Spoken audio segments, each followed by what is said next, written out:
ఉదయం నుంచి నాటకీయ పరిణామాల మధ్య సాగుతున్న అల్లు అర్జున్ అరెస్టు వ్యవహారానికి సంబంధించి కొద్దిసేపటి క్రితం నాంపల్లి కోర్టు అల్లు అర్జున్కు 14 రోజుల పాటు రిమాండ్ విధిస్తూ నిర్ణయం తీసుకుంది. మరి కాసేపట్లో అల్లు అర్జున్ని పోలీసులు నాంపల్లి కోర్టు నుంచి చెంచల్గూడ కేంద్ర కారాగారానికి తరలించే అవకాశాలు ఉన్నాయి. ఇప్పటికే చెంచల్గూడ పరిసర ప్రాంతాల్లో పోలీసులు కట్టుదిట్టమైనటువంటి భద్రతా ఏర్పాట్లు చేశారు. దారి పొడుగున నాంపల్లి కోర్టు నుంచి అలాగే చెంచల్గూడ వెళ్ళే వరకు ఉన్నటువంటి దారి పొడుగునా కూడా పోలీస్ అధికారులు పెద్ద ఎత్తున భద్రతా ఏర్పాట్లు చేశారు.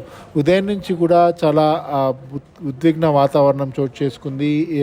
అల్లు అర్జున్ అరెస్ట్ తర్వాత ఒకవైపు ఈ అరెస్ట్కి సంబంధించి రిమాండ్ ప్రాసెస్ జరుగుతున్నటువంటి సమయంలోనే అల్లు అర్జున్కి పిటిషన్ను క్వాష్ చేయాలని చెప్పి ఇవాళ హైకోర్టులో ఆయన పిటిషన్ దాఖలు చేశారు. దానికి సంబంధించినటువంటి అంశం పైన కూడా 4 గంటలకి హైకోర్టు విచారణ చేపట్టింది. దానికి సంబంధించినటువంటి వాదోపవాదాలు జరుగుతున్నటువంటి తరుణంలోనే అల్లు అర్జున్కు 14 రోజుల పాటు రిమాండ్ విధిస్తూ నాంపల్లి కోర్టు నిర్ణయం తీసుకుంది. మరి కాసేపట్లో అల్లు అర్జున్ని చెంచల్గూడ కేంద్ర కారాగారానికి తరలించేటువంటి అవకాశాలు స్పష్టంగా కనిపిస్తున్నాయి. అయితే సంధ్యా థియేటర్ వద్ద జరిగినటువంటి తొక్కిసలాట కేసులో అల్లు అర్జున్ 11వ నిందితుడిగా ఉన్నారు. ఈ నెల 4న పుష్ప రిలీజ్ కంటే ఒక రోజు ముందు 4వ తేదీ నాడు ప్రీమియర్ షోలో భాగంగా తన అభిమానులతో ప్రేక్షకులతో కలిసి సినిమా థియేటర్కు అల్లు అర్జున్ వెళ్ళారు. ఆ సమయంలో పెద్ద ఎత్తున అల్లు అర్జున్ అభిమానులు కానీ అక్కడ ఉన్నటువంటి ప్రజానికం కానీ సంధ్యా థియేటర్ వద్దకు రావడం, అక్కడ జరిగినటువంటి తొక్కిసలాటలో రేవతి అనేటువంటి మహిళ మృతి చెందారు. ఈ మృతి చెందిన తర్వాత ఆమెకున్నటువంటి 8 ఏళ్ల ఆమె కుమారుడు కూడా తీవ్రంగా గాయపడి ఆసుపత్రిలో చికిత్స పొందుతున్నారు. అయితే రేవతి భర్త ఇచ్చినటువంటి ఫిర్యాదు మేరకు చిక్కడపల్లి పోలీసులు కేసు నమోదు చేశారు. కేసు నమోదు చేసి సంధ్యా థియేటర్ యాజమాన్యంతో పాటు సినిమాకు సంబంధించినటువంటి నిర్వాహకులు వీళ్ళందరినీ కూడా నిందితులుగా చేరుస్తూ అంటే అక్యూజ్ నెంబర్ 11గా అల్లు అర్జున్ను చేరుస్తూ నిర్ణయం తీసుకున్నారు. అయితే కొద్దిసేపటి క్రితం అందుతున్నటువంటి సమాచారం ఏంటంటే దీనిపైన స్పష్టతకు రావాల్సి ఉంది. రేవతి భర్త ఎవరైతే భాస్కర్ పిటిషన్ దాఖలు చేశారో, పిటిషన్ కోర్టులో అక్కడ చిక్కడపల్లి పోలీసులకు కంప్లైంట్ చేశారో, ఆ కంప్లైంట్కి సంబంధించి ఆయన క్రితం రియాక్ట్ అయినట్టుగా తెలుస్తోంది. నేను కంప్లైంట్ ఇచ్చిన మాట వాస్తవమే, అయితే ఆయన అరెస్ట్ చేశారనేటువంటి విషయం నాకు తెలియదు. కేవలం మా ప్రసార మాధ్యమాల ద్వారానే తాను ఈ విషయం తెలుసుకున్నాను. కాబట్టి అవసరమైతే తన నిర్ణయాన్ని కూడా తన పిటిషన్ను కూడా వెనక్కి తీసుకునేందుకు సిద్ధంగా ఉన్నానని చెప్పి అన్నారని తెలుస్తుంది. దీనికి సంబంధించి స్పష్టమైన క్లారిటీ రావాల్సింది. అయితే ఇప్పటివరకు దీనిపైన స్పష్టమైనటువంటి క్లారిటీ అయితే రావాల్సి ఉంది.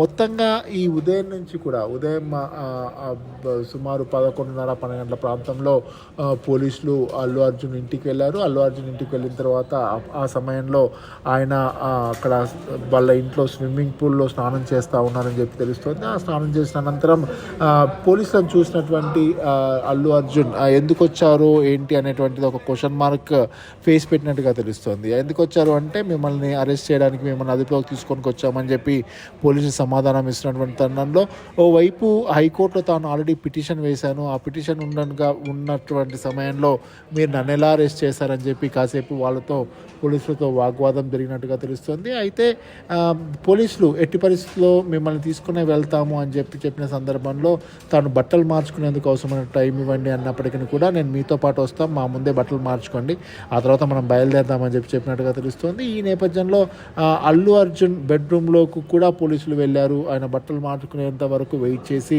ఆయన అరెస్ట్ చేసి తీసుకొచ్చారు అని చెప్పి అనేటువంటి ఆరోపణలు వినిపిస్తున్నాయి.